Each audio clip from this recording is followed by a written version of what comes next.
ఈ మూడు బిల్స్ని మీరు ఎందుకు కలిపారు అనేది ప్రధానమైనటువంటి అనుమానం.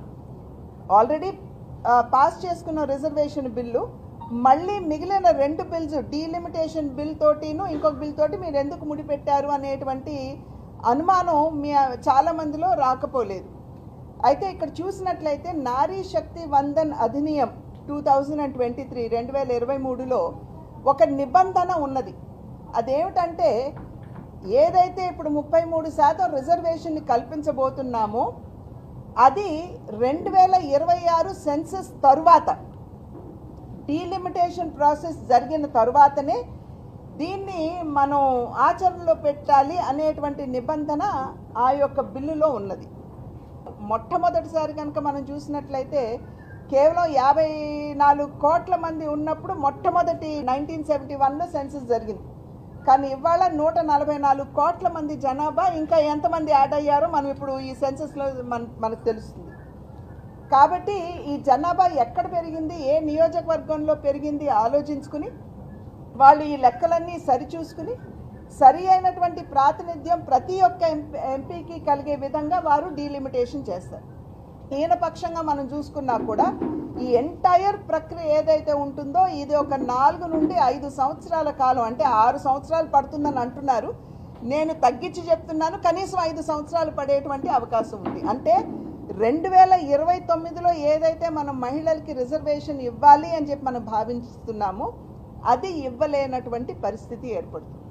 జనాభాలో సగభాగంగా ఉన్నటువంటి మహిళల్ని కనుక మనం వదిలివేసినట్లయితే ఏ దేశం కూడా నిజమైనటువంటి అభివృద్ధి సాధించలేదు అనేటువంటి విషయం అనేకులు నిర్ధారించినటువంటి నేపథ్యంలో, అందులోనూ వికసిత్ భారత్ 2047 అని చెప్పి నరేంద్ర మోడీ గారు మాట్లాడుతున్నారు. వికసిత్ భారత్ అని చెప్పి అంటే అది కేవలం ఆర్థికంగా పరిపుష్టి అయినటువంటి దేశం కాదండి. వికసిత్ భారత్ అంటే సమాజంలో ఉన్నటువంటి అన్ని వర్గాల వారికి సరి అయినటువంటి పద్ధతిలో వారికి ఎంపవర్మెంట్ అనేది ఇవ్వాలి. అంటే అది మహిళ కావచ్చు, యువత కావచ్చు, రైతులు కావచ్చు, ఎవరికైనా సరే. కనుక దాంట్లో మహిళలు కూడా భాగస్తులు. కనుక ఏదైతే మనం వారికి సరి అయినటువంటి భాగస్వామ్యం ఇవ్వాలి అని చెప్పి భావిస్తున్నామో దానికోసం వేచి ఉండాలి. వేచి ఉండటంలో తప్పేంటి అని మీరు అడగొచ్చు. ఇప్పటికే 30 సంవత్సరాలు వేచి ఉన్నాం. ప్రతిసారి ఏదో ఒక నెపంతో మీకు అందరికీ గుర్తుండే ఉంటుంది.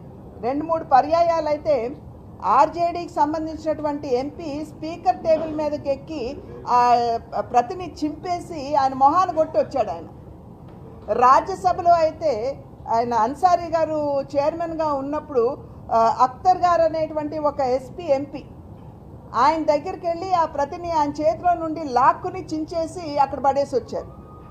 ములాయం సింగ్ యాదవ్ గారు అయితే అది ప్రత్యక్షంగా ఆయన లేచి నిలబడి అసలు మహిళా రిజర్వేషన్కి మేము అనుకూలం కాదు అని చెప్పి వారు చెప్పారు. ఇన్ని బాలారిష్టాలు దాటి ఇవాళ మనం ఖచ్చితంగా మహిళలకి రిజర్వేషన్ ఇచ్చుకునేటువంటి పరిస్థితి ఏర్పడినటువంటి సందర్భంలో మళ్ళీ దాన్ని వెనక్కి నెట్టివేయడం అనేది ఇది సరికాదు. అన్ని విధాలా కూడా మనకి అనుకూలంగా ఉన్నది అనేటువంటి ఆలోచనతోటి ఈ 3 బిల్లుల్ని కూడా ఒకేసారి ప్రవేశపెట్టడం జరిగింది.